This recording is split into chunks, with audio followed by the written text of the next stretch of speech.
Selamat sejahtera kepada Puan Masyuri. Nama saya Chu Kai-jing dari kelas 4 Zamrud. Dalam video ini, saya akan mencerita tentang keunikan kaum Cina. Isi kandungan video ini termasuklah bahasa, makanan tradisional, pakaian tradisional dan juga perayaan. Yang pertama sekali iaitu bahasa. Masyarakat Cina Malaysia menggunakan bahasa Mandarin sebagai bahasa komunikasi antara mereka. Mereka juga akan menggunakan bahasa dialek dalam komunikasi antara suku dialek yang sama. Contoh bahasa dialek utama masyarakat Cina ialah bahasa Hokkien, bahasa Cantonese, bahasa Hakka, bahasa Teochew, bahasa Hainan dan bahasa Fuzhou. Bahasa Mandarin baku juga akan digunakan oleh masyarakat Cina Malaysia dalam komunikasi dengan orang China dan orang Taiwan, manakala bahasa Cantonese banyak digunakan dalam komunikasi dengan orang Hong Kong, orang Cina Kanada dan orang Cina Amerika Syarikat. Yang kedua ialah makanan tradisional. Antara makanan tradisional dalam kaum Cina iaitu yisang. Yisang adalah makanan yang terdiri daripada aneka salad dan ikan. Campuran kesemua bahan ini menjadikan hidangan ini berwarna-warni dan sangat menarik. Hidangan ini biasanya dihidangkan menjelang sambutan Tahun Baru Cina. Ia adalah lambang kemakmuran, kemewahan dan juga kekayaan. Masyarakat Cina mempercayai bahawa ikan adalah pembawa rezeki dan hidangan yisang telah wujud sejak dinasti Song lagi. Ia merupakan masakan yang akan dihidangkan sempena upacara keagamaan. Makanan tradisional yang kedua iaitu bacang. Bacang merupakan makanan tradisional Cina yang dibungkus dengan daun khas. Ia terdiri daripada beras pulut serta berintikan kacang tanah. Makanan ini sangat terkenal semasa perayaan Tuan U. Daun yang digunakan untuk membungkusnya pula mempunyai sejarah yang tersendiri. Pada suatu ketika dahulu, Qu Yuan yang merupakan seorang raja telah membunuh diri kerana tertekan dengan kejatuhan negaranya.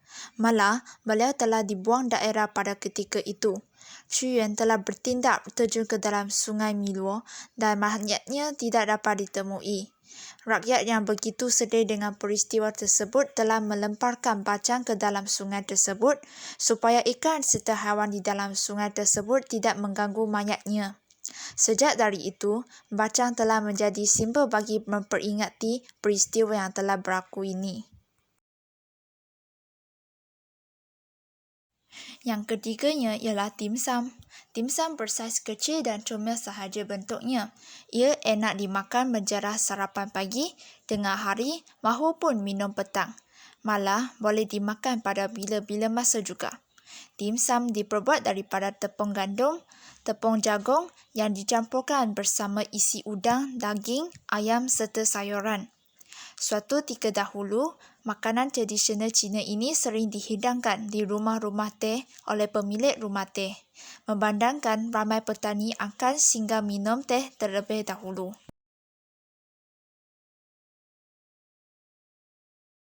Seterusnya ialah pakaian tradisional. Samfu. Samfu membawa maksud baju dan seluar dalam bahasa dialek Cantonese. Samfu dipakai oleh lelaki berketurunan Cina. Pakaian ini terdiri daripada baju yang longgar dan terbelah di depan dan berkolar tinggi serta dipakai bersama seluar longgar. Pakaian tradisional ini bukan pakaian tradisional kaum Cina. Ia diperkenalkan sewaktu dinasti Qing. Ia adalah pakaian tradisional kepada orang Manchu. Cheongsam. Sejarah kehadiran kaum Cina bermula dengan berkembangnya Melaka sebagai pusat perdagangan, diikuti Pulau Pinang dan juga Kuala Lumpur. Kehadiran mereka ini membawa bersama adat resam, budaya dan corak pakaian tradisional yang kemudian disesuaikan dengan suasana tempatan. Busana klasik Cina yang asalnya berlapis-lapis syarat dengan sulaman benang emas dan sutera, kini masih boleh dilihat dengan diubah suai mengikut peredaran masa dan kesesuaian. Jubah labuh, cheongsam, baju Shanghai dan samfu kekal dipakai di dalam majlis dan upacara. Pakaian ini dipakai oleh wanita berketurunan Cina. Biasanya dipakai pada upacara-upacara tertentu seperti majlis perkahwinan dan semasa Tahun Baru Cina. Baju ini asalnya labur tetapi lama-kelamaan disingkatkan hingga ke paras lutut. Chongsam dipakai ketat dan berbelah di kiri dan kanannya. Yang ketiga iaitu perayaan bangsa Cina. Tahun Baru Cina. Tahun Baru Cina, Chunjie, merupakan perayaan terpenting orang Cina bagi menyambut Tahun Baru dalam kalender Kamari Cina. Kalender Kamari Cina terbahagi kepada kitaran 12 tahun dan dinamakan sempena nama haiwan. Tahun Baru Cina melambangkan permulaan, titik permulaan dalam nasib dan kehidupan. Sebelum hari Tahun Baru Cina bermula, sanak saudara yang jauh akan kembali berkumpul. Rumah akan dicuci dan segala hutang dikutip atau dibayar agar mereka tidak sentiasa dikelilingi hutang sepanjang tahun yang baru. Mercun dibakar pada tengah malam bagi menandakan bermulanya tahun baru dan bagi menghalau nasib malang. Rumah-rumah dihiasi dengan buah limau sebagai simbol murah rezeki, bunga dan pokok limau. Cap Gome. 15 hari selepas Tahun Baru Cina merupakan hari Cap Gome disambut sebagai menandakan berakhirnya perayaan Tahun Baru Cina. Pesta Cap Gome disambut dengan mengadakan upacara sembahyang secara besar-besaran di mana colok besar akan dibakar dan juga diadakan makan besar bersama keluarga.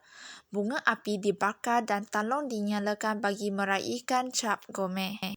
Cap Gome juga dianggap sebagai malam mencari pasangan di mana para gadis akan berpakaian seberindah dan mengunjungi wad untuk berdoa agar mendapat pasangan yang secucuk.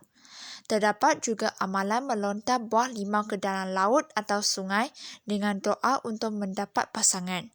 Buah limau yang basah membawa pesanan agar mereka mendapat pasangan yang sesuai.